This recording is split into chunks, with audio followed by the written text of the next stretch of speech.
Bhagavad Gita, 4th chapter, 25th verse. Daivameva apare yajñam yoginah pariyupasate brahmadnavapare yajñam yajñena vopa juhvati.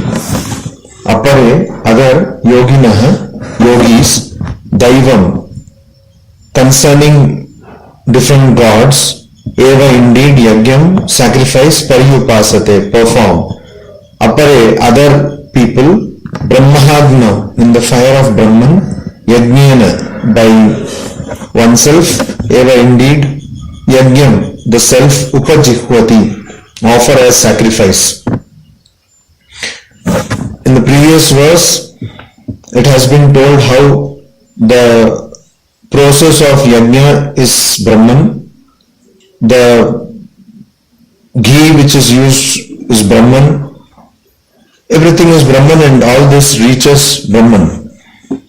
And now it is told how some people do not understand that the ultimate reality is Brahman, and they try to worship or they try to please different gods. So the ultimate reality is Brahman, and the only reality is Brahman, and whatever we do is because of ignorance, because of the failure of our mind to understand that ultimately there is only Brahman only is. So we try to find so many different meanings and names and forms and end up doing things. But in reality only Brahman is, and to understand that we have to constantly meditate on the fact that only Brahman is, and all our transactions are basically in the realm of ignorance. But very few people can actually understand that, and most people, they worship some forms. So that is what is told in this shloka, that some yogis means people who are engaged in controlling the mind. So most of the people, they are not bothered about controlling the mind or about religion or about spirituality, etc. Most people, like almost most of the people, they are not concerned with that. They are just concerned with eating, drinking and making merry, and that's all, because that is what is reality. That is what is real, is it not? So, yeah, every one of you is nodding. That means all of you have no concern with spirituality or religion. And all that you make show is actually a show of religion, because that is what is demanded of you by society or by the culture in which you have born or you live. So most people, for them, religion is just like another thing which you get when you go to a shopping mall or something. So for a person to eventually understand what is the reality, how to calm one's mind, etc., they take different kinds of paths, and these paths are now referred to or hinted at. So first path was by people who follow the path of always meditating on the fact that only Brahman is the ultimate reality, and all other things that we perceive are because of ignorance. But it is very difficult to do. Sri Ramakrishna, in the Gospel of Sri Ramakrishna, says that for Kali Yuga, Advaita Vedanta or the path of Karma Yoga is very difficult, because body is dependent on food. So in the path of Kali Yuga, only devotion is the path. So we read this in the Gospel of Sri Ramakrishna, and the lazy people that we are, we say that yes, it's very difficult to follow the path of knowledge, and so it is all devotion for us. And we start practicing devotion, or at least we think that we practice devotion. What kind of devotion? So Sri Ramakrishna gives this example there was this person who was having a great garden, and the garden had great flowers, and then he said that, you see, I have made this wonderful garden. Like most of you may say after you make a cup of tea, that I have made this cup of tea. So then a cow came there and he killed that cow, and then he said, it is not my mistake, because the hand that killed the cow, the presiding deity of that hand is Indra. So this is because of Indra that I killed the cow. So though you are repeating after me, all of you do the same nonsense in your lives. Whenever something good happens, it is because of you, and whenever something bad happens, it is because of God. So that is hypocrisy. So basically most people are hypocrites. That is 99.99% people are hypocrites. And so we have to accept that, but we will not accept, because if we accept, then we will not be hypocrites. So we have to live up to our ideal of hypocrisy. So that is why we will not accept that we are hypocrites. Swamiji, what are you saying? We are hypocrites. We are so devoted. We go to the ashrama, we go to temple, do so much pranam because of fear. Fear of death, or fear of not having money, etc., etc. So very few people actually go on the path, set on the path of spirituality. Of them, there are some people who believe that everything is Brahman, and there are some people who worship different forms. So that those kind of people, they offer something to devas, different gods, and then others, they offer the self as a sacrifice by the self in the fire of Brahman. Because ultimately what is the reality? It is Atman. But they offer the self.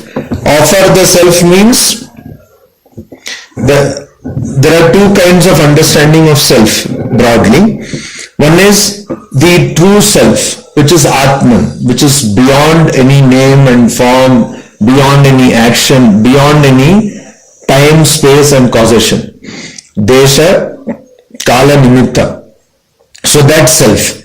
So that self can be understood only when we sacrifice this puny self, this small self, self with the lowercase s. When we sacrifice that ego, then we will be able to understand the higher ego. That is why Aham Brahmasmi. So Aham and Brahma, they are both same. But how will you understand that is same? Aham, generally when we say Aham, we mean this body and the mind. But how can this body and the mind become Brahman? It cannot be. So you do analysis, and then you understand that this mind and body is not true, and my true reality is that same reality of which I get an idea, a glimpse in deep sleep, Sushupti. In deep sleep, I get an idea, but who gets that idea? I don't get any idea because there is no mind. All my ideas are in the mind. So that experience comes to me because I become closest to my true self, which is Sat-Chit Ananda. So the Turiya, so the goal of spirituality is to transcend all these states of waking, dreaming and sleeping and go to the state of Turiya. So most people are now going into the state of sleeping because none of this concerns them. Okay. So Daivam Eva Apare. Apare means those other yoginah, those other yogis, they sacrifice, they offer something to devas. So you see Lord Ganesha, he offer something. Why? Because Ganesha is supposed to be God of knowledge. Ganesha can give you knowledge, or Ganesha also can give you some kind of mental prowess, so mental abilities. So Ganesha you can worship. So a student will be told, oh, go and worship Ganesha or Goddess Saraswati, etc. So they will worship to get this. But that kind of worship is a different kind of worship. A yogi will go to, say, some goddess, some different god, and ask for some kind of support for concentration of the mind, etc.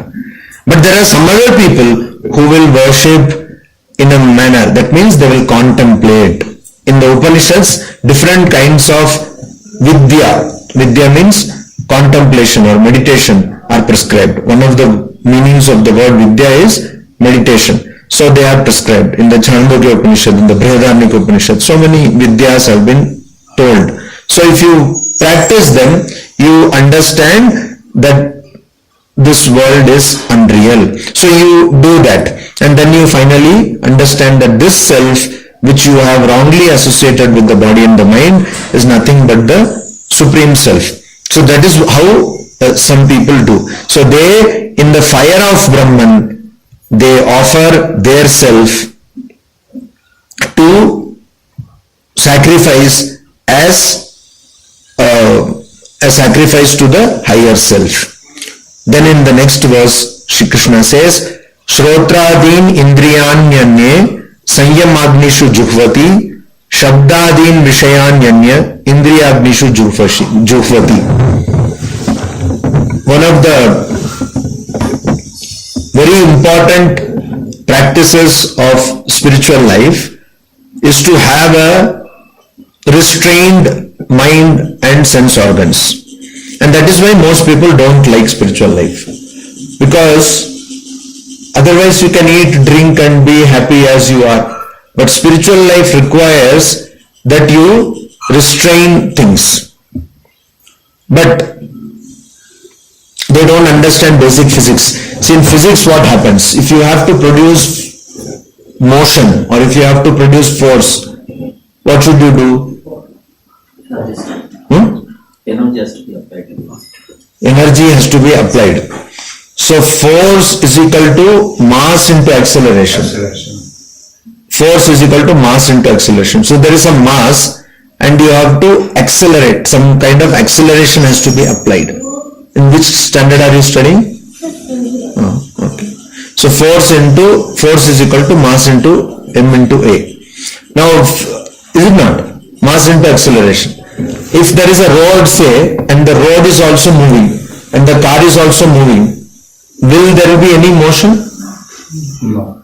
There will be loose motion. There will be no motion because the road has to be static. And so friction creates heat, force creates, acceleration creates force, and some kind of restraint creates energy. Everywhere you see a turbine and all that, water is flowing, nothing will be produced. But when you channelize the water and put it in a particular thing and make a turbine move, then electricity will be produced. You can see here in Uttarakhand so many hydel projects are there, hydroelectricity projects are there.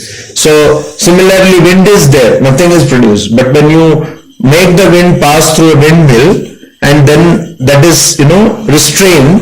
Actually what is happening there is wind is being restrained by the blades of the windmill, then electricity is produced. So everywhere, tapa, the word tapa is actually heat. Why does it mean heat? Because the downward going senses are restrained and heat is produced. It's basic physics basically. So it's basic physics. So unless you restrain something, unless you stop something, nothing is produced.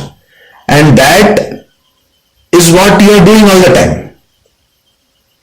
That is what you are doing in all your activities. When you start a car, when you start a motorbike, or whatever you are doing in your daily activity is you are restraining things. See, for example, gas is there everywhere, but you cannot cook with that unless you compress it and put it in a cylinder.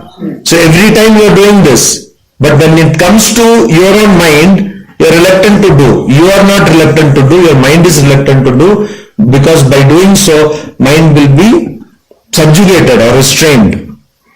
So here, that is what is being told. This is another practice. What? Shrotradin means, Shrotra means hearing. Adi means etc. So we have 5 sense organs: hearing, touch, seeing, smell, sight, etc. Seeing and sight are same. Smell, taste, touch, hearing, and Seeing.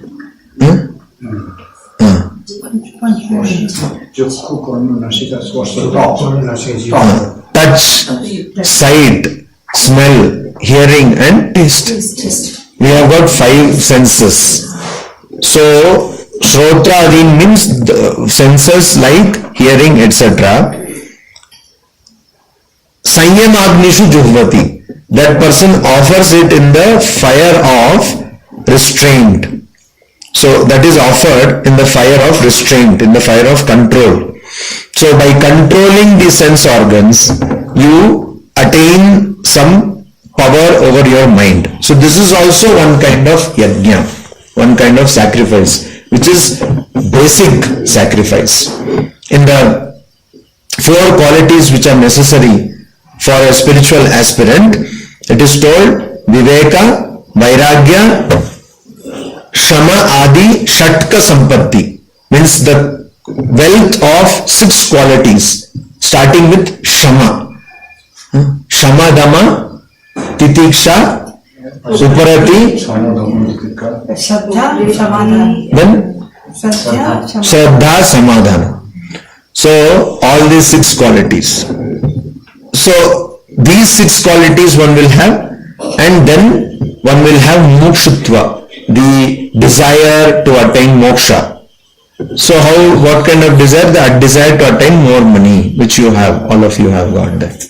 The desire to attain more money, etc. That is what is called mumukshutva, desire to attain moksha. Moksha means repeated lives, repeated births and death, a desire to get away from this.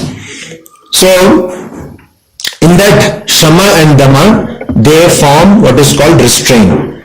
So this restraint is there. So here first is this restraint of the sense organs in the internal way, and then the other one is restraint of sense objects in the external way. The person should not eat sweets. Suppose a person should not eat sweets. It will not help for that person to sit in front of sweets, because as in Gita itself, in the 2nd chapter, Sri Krishna says, Dhyayato Vishayan Pumsaha Sangaha Teshu Upajayate. By meditating on sense objects, one gets attached to sense objects. So that is why that is not a good idea. It is not a good idea to be even in the vicinity of sense objects, at least in the beginning. So when such a thing is told, at least in the beginning, all of us think, we are all not in the beginning stage, we are all in the advanced stage. Yeah, you are all in the advanced stage of worldliness. So that we should understand. Anyway, so at least we should not be in the vicinity of sense objects. We should try to, that is what is called uparati. You try to withdraw your mind from sense objects. How can you withdraw your mind from sense objects if you are constantly dabbling, constantly transacting with sense objects? So this is the second line. Shabdadin Vishayan Anya Indriyagnishu Juhvati. So some people, they offer all these sense objects. So Shabda, for Shrotra, for hearing, the sense object is sound. If there is no sound, what will you hear? You offer this in the fire of senses. That means both the senses and the sense objects have to be controlled. So it is not that you will go to some biryani restaurant and sit there and not order biryani. Why? Because you are doing restraint. So there have been people like that in India who have told this wonderful philosophy that I will be in near a sense thing, but I will not follow it. So that is great tapasya going on. That is stupidity basically. It doesn't work like that. Because if it were true, then all people would have told. No rishi, nobody has told that. It doesn't work. You have to get out of that place. And that is why Sri Ramakrishna says, it is necessary now and then to go out of your house or to go out of where you are there and stay in solitude. But what happens is you come to solitude and then you bring all your baggage with you. That your Airtel connection is not there, Vodafone connection is not there and all that. Is it not? That is what is happening. So you don't actually give that up. You bring that baggage and create problem in the ashrama. So that should not be. So that is why these two things are very important. That means shama dama. External restraint, internal restraint. It is necessary. External restraint is by avoiding the contact of sense objects. How? Minimum contact with sense objects. Does not mean you will not eat or you will not drink. You will die by that. That will not bring any good. But minimum, as less as possible. For example, many people now they have made it a ritual. Every month, once at least, they will go to beauty parlor. Okay, so don't go to beauty parlor. Why you should not go to beauty parlor? Because you are telling that spirituality is spiritual. If you are telling, I am supposing that you are telling, most people don't, but if you are telling spirituality, beauty is skin deep. Literally it is skin deep. Ask any surgeon, he knows.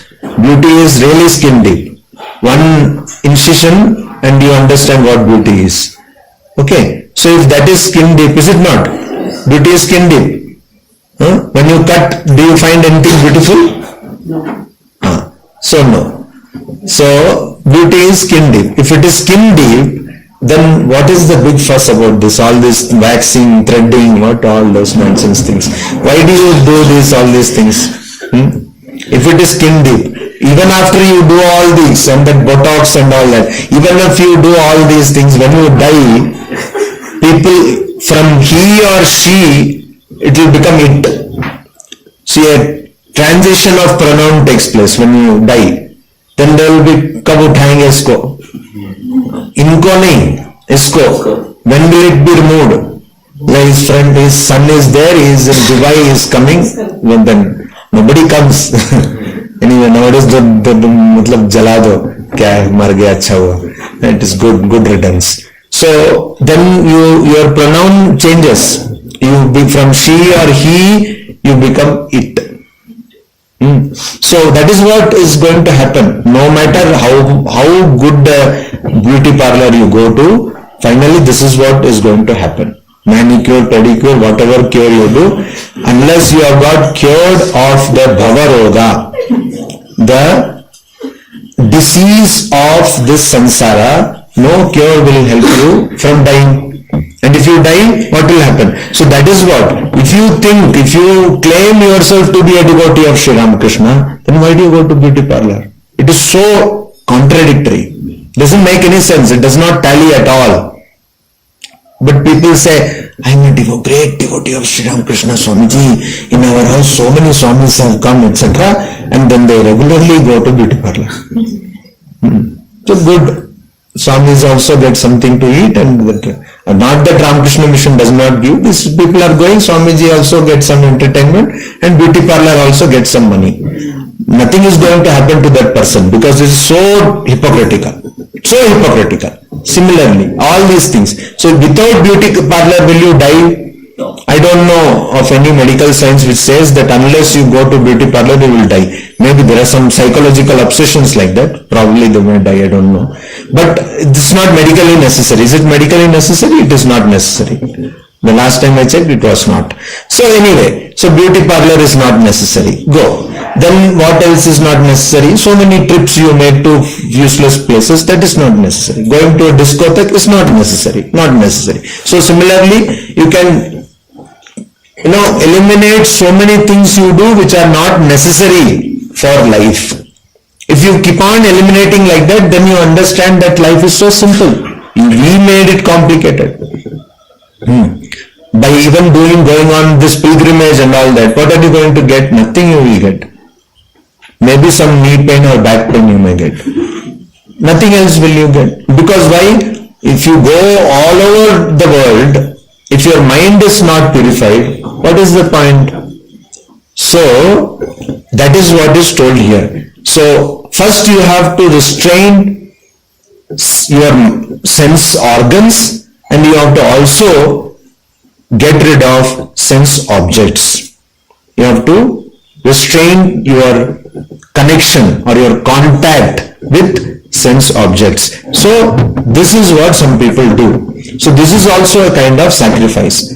Though Sri Krishna says that some people do, they are also different steps in spiritual path. So if you, for example, don't restrain your sense organs, or if you don't reduce your contact with sense objects, and also if you don't have some kind of worship, it may be your guru. You have to worship your guru or pray to your guru, then it is difficult to understand that everything is Brahman or Brahman only is. So this is basically a kind of a stepwise approach to spiritual life. That is what Sri Krishna is telling in this manner. Om Shanti Shanti Shanti Hari Om Tat Sat.